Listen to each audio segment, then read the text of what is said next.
আসসালামু আলাইকুম সুপ্রিয় করল্লা চাষি ভাইরা, আপনারা অবশ্যই ভালো আছেন। আল্লাহর রাস্তে আমিও ভালো আছি। তো আমি এখন আপনাদের করল্লা চাষ সম্পর্কে ভিডিও দিব। সুপ্রিয় দর্শক, প্রথম থেকে শেষ পর্যন্ত করল্লায় কি পরিমাণ সার ও কীটনাশক ব্যবহার করবেন, আর কোন পদ্ধতিতে করল্লা চাষ করবেন, আর কি কি জাতের বীজ কোন সময় লাগালে সবথেকে ভালো ফলন পাবেন। তো সুপ্রিয় দর্শক, আমি আপনাদের ভিডিও দিচ্ছি, শেষ পর্যন্ত যদি আপনারা না দেখেন তাহলে আপনারা বুঝতে পারবেন না। তে নতুন নিয়মে আমি আগে যে যাই ওষুধের উপরে করলা চাষের উপরে ভিডিও দিচ্ছি, সুপ্রিয় দর্শক, আপনারা ওই নিয়মেও চাষ করলে ইনশাল্লাহ ভালো ফলাফল পাবেন। কিন্তু এখন যে নতুন নিয়মে যে এখন যে আবহাওয়া সাথে যে আমরা করলা চাষ করব, সেই করলার পদ্ধতিটা আপনারা সঠিকভাবে জেনে নিন, তাহলে ইনশাল্লাহ করলা চাষ করে আপনারা খুবই ভালো লাভবান হবেন। আর করলার ধরেন প্রথমে আমরা করলা চাষ করতে হলে দেখা যাচ্ছে আগে আমরা বীজ নির্বাচন করতে হবে, কোন জাতের বীজ করলা লাগালে আমরা ভালো লাভবান হব।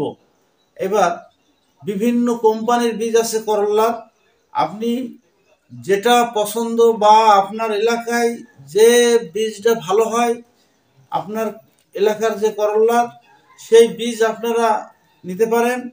আর যদি মনে করেন আমি যে বীজের কথা বলছি আপনার সিনজেন্টা কোম্পানির, এই বীজও আপনারা নিতে পারেন। সিনজেন্টা কোম্পানির বীজ আছে আপনার দেখা যাচ্ছে সারা বছরের চাষ উপযোগী জাত গ্রিন কিং, সারা বছর যে কোনো সময় আপনি চাষ করতে পারবেন। তারপরে আপনার লিটল স্টার, এটা আপনারা সিনজেন্টার যে করল্লা, এটা আপনারা সারা বছর চাষ করতে পারবেন। তারপরে সিজনাল মিডল মেলোডি আছে, গৌরব আছে, এগুলান হলো আপনার সিজনাল, এগুলান ফেব্রুয়ারি এপ্রিল আগস্ট অক্টোবর। মেলোডি আর হলো আপনার গৌরব, এটা বড় সাইজ, আর ছোট মাঝারি সাইজ আপনার লিটল স্টার, আর আপনার গ্রিন কিং। এই হলো আপনার করল্লার বীজ সিনজেন্টা কোম্পানির। এবার এই বীজ আপনারা দেখা যাচ্ছে নিকটস্থ সিনজেন্টা রিটেলারের কাছ থেকে আপনার বাজারে থেকে আপনি বীজের 1 সপ্তাহ বা 10 দিন আগে তাকে অর্ডার দিবেন, ইনশাল্লাহ সে আপনাকে বীজ দিতে পারবে। হঠাৎ কাল রোপণ করবেন আর আজ কিনতে যাবেন, তাহলে কিন্তু আপনি ভালো মানের বীজ আপনি পাবেন না। এটা আপনাকে ধীরে সুস্থে থামি চিনতে আপনাকে আগেই উদ্যোগ নিতে হবে। সেই করল্লার বীজ বললেন আপনার যে জিনিসই হোক, এবার জমি ভালো করে আপনি জমিতে চাষ দিতে হবে। তো সুপ্রিয় দর্শক, করল্লার জমিতে মানে মেন কিন্তু করল্লার জমিতে মেন খাবারই কিন্তু আপনি জৈব সার। আপনি যত জৈব সার দিয়ে করল্লা চাষ করবেন সেত ভালো হবে। জৈব সার শুধু রাসায়নিক সারের উপরে কিন্তু আপনার করল্লা হবে না। আর করল্লাটা আমরা চেষ্টা করব মালচিং পদ্ধতিতে করল্লা চাষ করা। মালচিংয়ে যদি আমরা করল্লা চাষ করি, ইনশাল্লাহ আপনি যে কোনো সময় করল্লা চাষ করবেন, ইনশাল্লাহ খুবই ভালো ফলন পাবেন।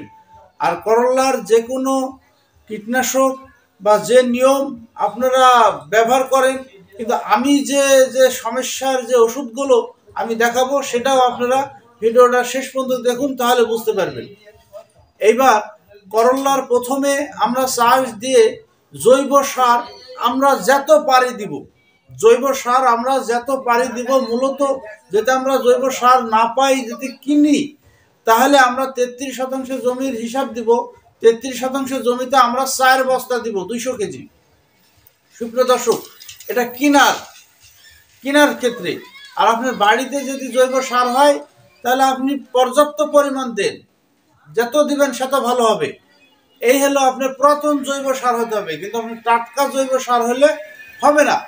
সুপ্রিয় দর্শক, এইবার আপনি করল্লার জমি প্রস্তুত করার সময় আমরা দেখা যাচ্ছে লেমাটুড নাশক দিব, দেখা যাচ্ছে লেমাটুড নাশক, দেখা যাচ্ছে আপনার রিজেন্ট।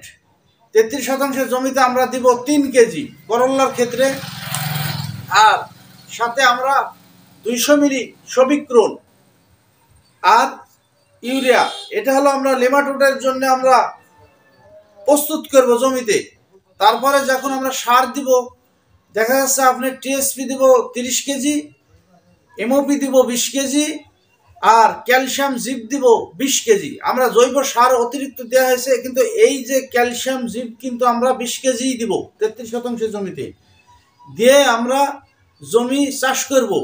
এবার শেষ চাষে দেখা যাচ্ছে আমরা বেড তৈরি করার সময় আমরা দিব আপনার গ্রোজিন, বিঙ্গো, ম্যাগমা আর থিওভিট।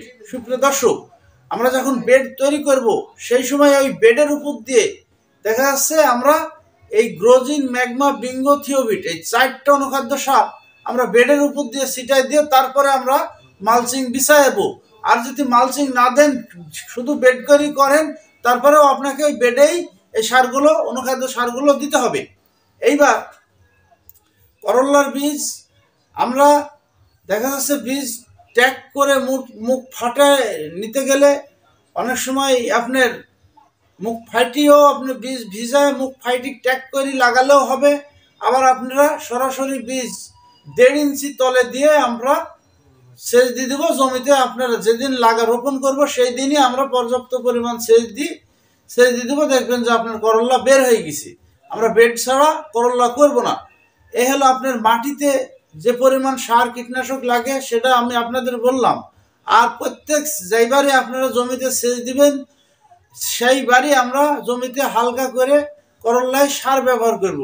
পটাশ, ডিএপি আর বিঙ্গো মানে বোরন, এই 3টা সবসময় আপনি যাইবারই সেচ সার দিব সেইবারই এই 3টি সার, আর অন্য কোনো সার লাগবে না। সুপ্রিয় দর্শক, সারের ফাংশন আমরা চলে গেল। এবার আমরা স্প্রেতে যাব। করল্লার মাচায় যখন আপনার উঠে যাবে, প্রথম স্প্রে করল্লার গাছ বের হওয়ার পরপরই একটা প্রথম স্প্রে আমরা দিব। দেখতে পাচ্ছেন সুপ্রিয় দর্শক, এই রিডোমিল গোল্ড প্রথম স্প্রে।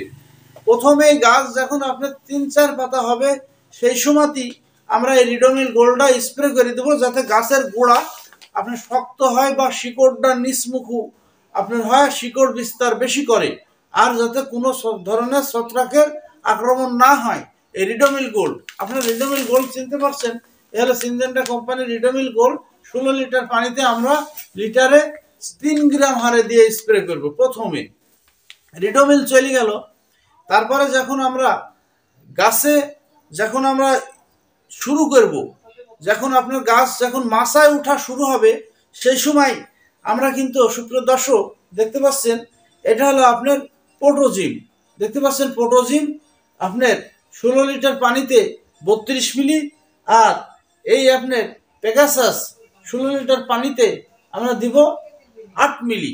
এই দুটো ওষুধ একসাথে মিশে আমরা স্প্রে করে দেব। এইবার গাছ আপনার মাচা হওয়ার পরে দেখছেন যে আপনার কড়ি চলে আসে, করল্লার জালি ফুল চলে আসে, ওই সময় কিন্তু আপনার পর্যাপ্ত পরিমাণ মাছি পোকার আক্রমণ হয়। এই মাছি পোকার জন্যে বা মাছি পোকা বা ওই ফল ছিদ্রকারী পোকার জন্য আমরা ব্যবহার করব এই হলো আপনার এনসিপিও 16 লিটার পানিতে 10 মিলি। এটা দিয়ে আমরা গাছ ভালো করে ভিজে স্প্রে করে দেব। সাথে আপনার পোটোজিম রাখলেও হবে, না রাখলেও হবে। এবার ওই সময় আপনার গাছ বাড়ন্ত পর্যায়ে ওই সময় আমরা বায়ার কোম্পানির 2টি ওষুধ ব্যবহার করব। সেটা হলো আপনার সাদামাছি, দেখা যাচ্ছে বারবার পেগাসাস না দিয়ে আমরা চেঞ্জ করব বায়ার কোম্পানির। এটা দেখছেন আপনার অবেরন। সুপ্রিয় দর্শক, এটা দেখছেন অবেরন 16 লিটার পানিতে আমরা দিব 16 মিলি, আর এই মোভেন্টো 16 লিটার পানিতে দিব 16 মিলি। এই দুটো ওষুধ একত্রে করে আমরা একবার স্প্রে করব।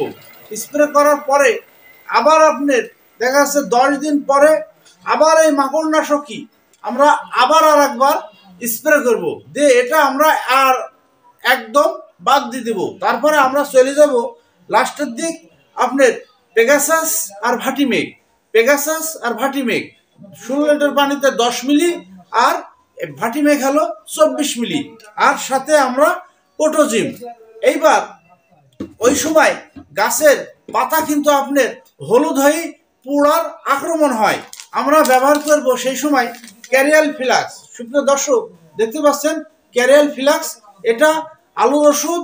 আবার আমরা ওই সময়তেও ব্যবহার করে খুবই ভালো ফলাফল পাইছি বা ভালো লাভবান হচ্ছি। এই হলো আপনার ক্যারিয়াল ফ্লাক্স।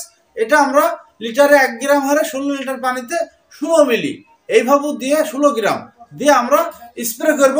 সাথে আমরা মাছি পোকার জন্য আপনার দিব হলো ইনসিপিও। এই হলো আপনার করল্লার যত প্রকারের ওষুধগুলো আমি আপনাদের দেখালাম। আর এই যে পদ্ধতিটা অনেক ভাই কিন্তু আমার মুখের কথার উপরে কিন্তু খুব একটা বেশি বুঝতে পারেন না, কিন্তু আপনার এটাই হলো পদ্ধতি। আপনাকে হাতে কলমে কেউই শিখাবে না, আপনাকে মুখের ভাষার মাধ্যম দিয়ে আপনাকে শিখতে হবে।